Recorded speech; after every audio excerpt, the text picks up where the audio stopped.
Today, we're gonna be making Detroit-style pizza. First thing we gotta do is make the dough. The amounts I'm giving you today are enough for a cookie sheet or baking sheet size pizza. So we're gonna start with 350 milliliters of water, and I like it to be warm. It'll help it rise faster. All of these amounts are for a quick rising dough that's ready in about an hour. I'll put a link for another dough you can do overnight that's a little more flavorful, but this is also a great one when you're in a pinch. Then I'm gonna add 10 grams of yeast. If you haven't used your yeast in a while, you might wanna let it sit for a little bit to make sure it activates. If you know your yeast is good, just keep on going. Then I'm gonna go in with 500 grams of flour, and then a teaspoon and a half of kosher salt. We're doing this the quick and easy way with the KitchenAid here. You can also mix by hand if you want. I find this just to be a lot quicker. We're just gonna go ahead and mix it till it's all incorporated and let it knead for about 5 minutes.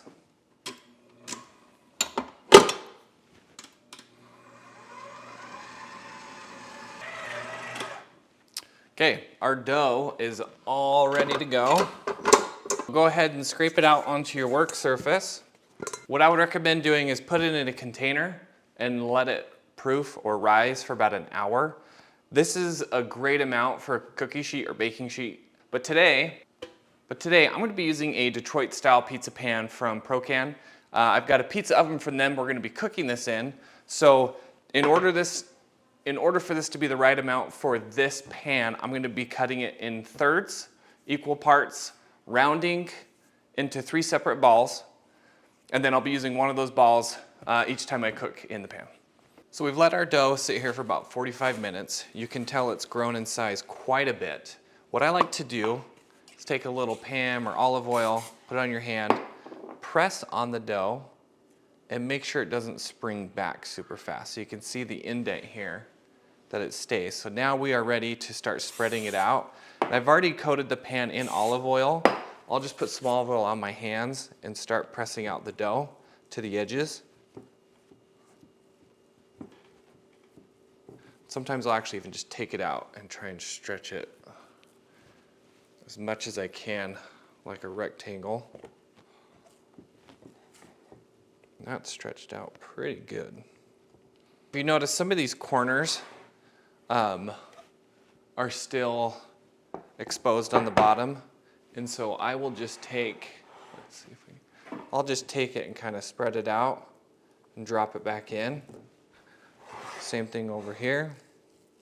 Spread it out to try and fill in that corner. We just don't want our sauce getting underneath it. Sometimes the best thing to do if you can't get it to cover the edges is just let it sit another 5-10 minutes, and then you'll be able to press it out into the corner. You'll be good to go. We've got our dough ready, and there's a few ways you could do Detroit style pizza. Sometimes I'll just do sauce all along the bottom and then throw cheese all over top. And I like to get the cheese over on the edges because it'll kind of come down on the crust and it'll get crispy and have a really good flavor. I want to show you another method I like to do sometimes. First off, the sauce we're using is just a sauce I make with San Marzano tomatoes. I add a teaspoon of salt, teaspoon or 2 of oregano, mix it up, and there's the sauce. You could just use spaghetti sauce.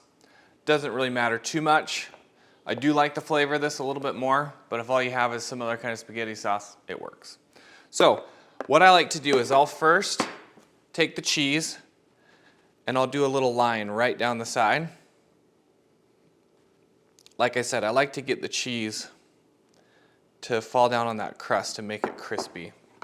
Then I'll go down with a nice line of sauce.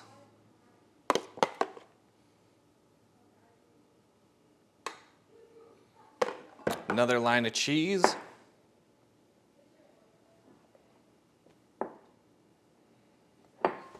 And just alternate.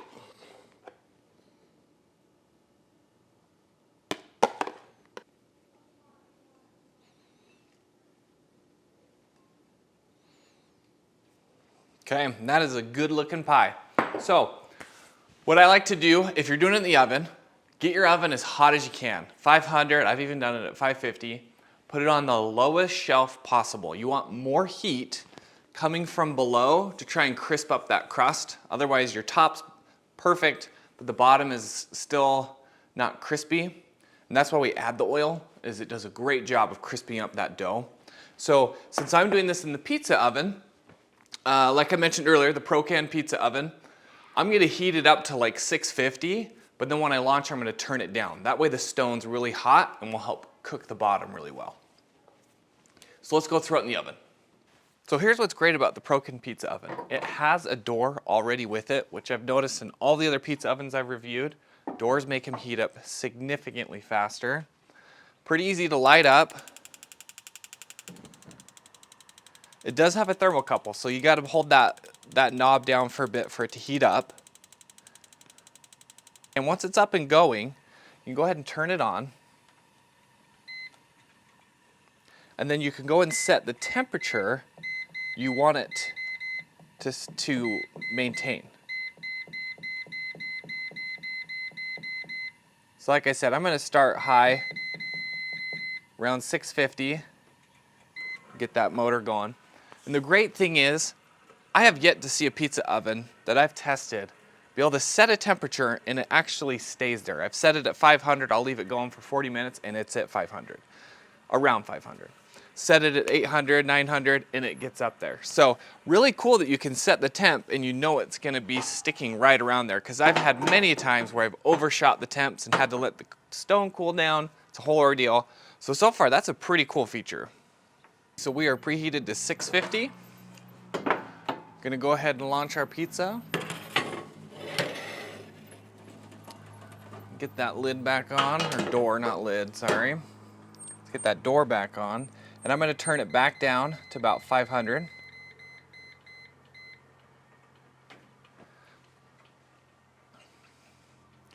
We're gonna let it bake for about 6 to 8 minutes in here. If you're doing it in your oven, I've found about 13 minutes is ideal with a baking sheet size of pizza.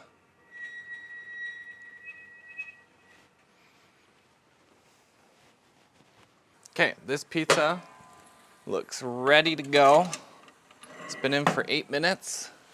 Let's take a good look at it. Ooh, that's looking good. We got our delicious pizza here. Just pull it out of the oven. One of the first things I do when I get it out of the oven is I want to break the sides free. I use a spatula for that. We want to get it out and onto a cooling rack. If you leave it in the pan, it's going to start to get soggy. We want to keep that crust nice and crispy. Speaking of crispy crust, let's go ahead and try one of the corners. That's my favorite. You get twice as much crust.